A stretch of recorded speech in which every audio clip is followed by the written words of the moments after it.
Good morning. My name is Gianna Jessen, and I would like to thank you so much for the opportunity to testify here today. My biological mother was 7.5 months pregnant when she went to a Planned Parenthood and was advised, and they advised her to have a late-term saline abortion.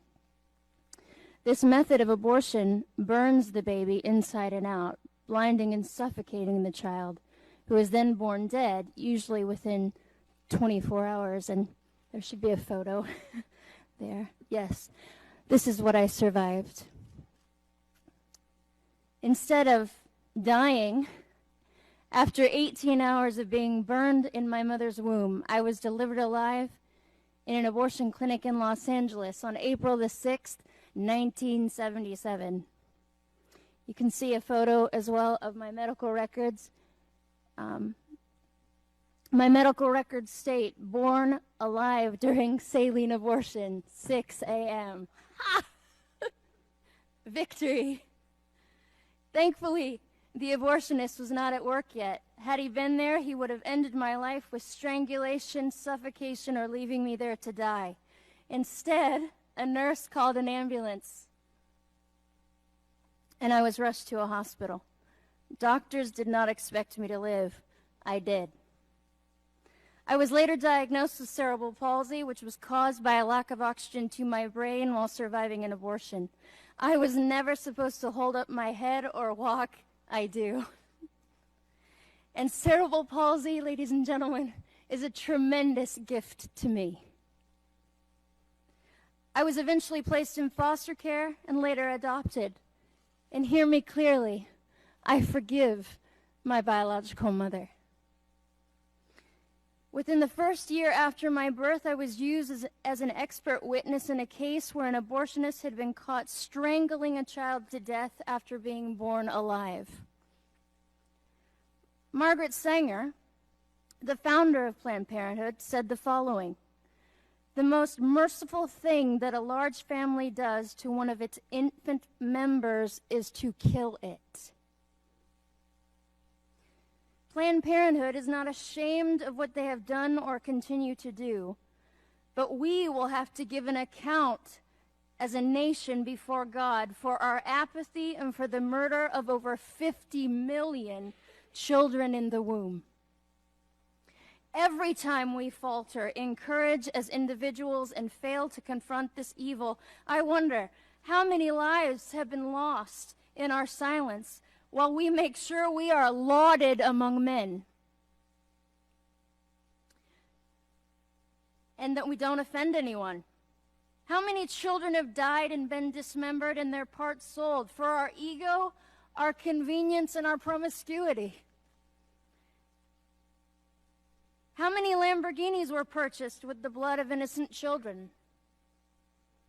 The blood that cries to the Lord from the ground, like that of the blood of Abel. Not one of them, ladies and gentlemen, is forgotten by him.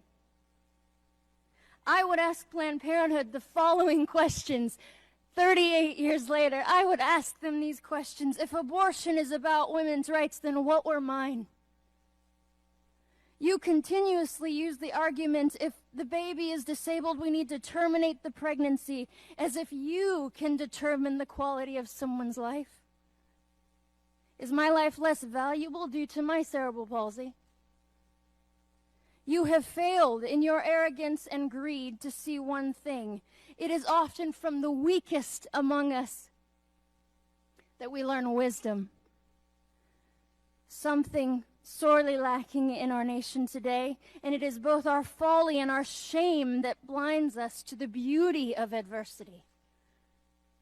Planned Parenthood uses deception, the manipulation of language, and slogans such as "a woman's right to choose" to achieve their monetary aims. I will illustrate how well they employ this technique with the following quote: "The receptivity of the masses is very limited. Their intelligence is small, but their power of forgetting is enormous.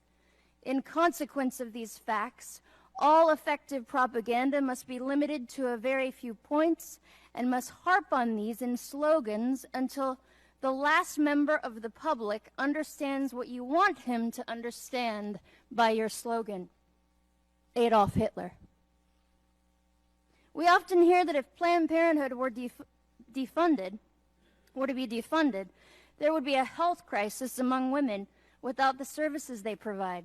This is absolutely false. Pregnancy resource centers are located nationwide as an option for the woman in crisis.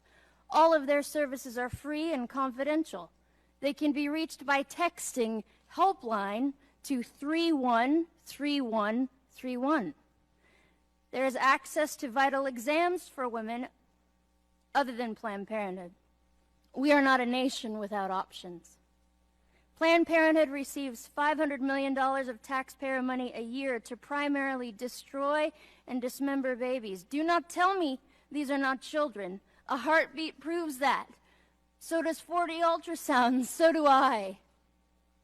And so does the fact that they are selling human organs for profit.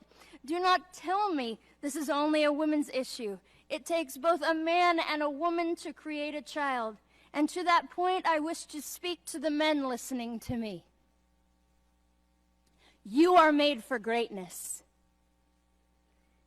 You were born to defend women and children, not to use and abandon us, nor sit idly by while you know we are being harmed, and I am asking you to be brave. In conclusion, let me say, I am alive because of the power of Jesus Christ alone, in whom I live, move, and have my being. Without him, I would have nothing, and with him, I have all. Thank you.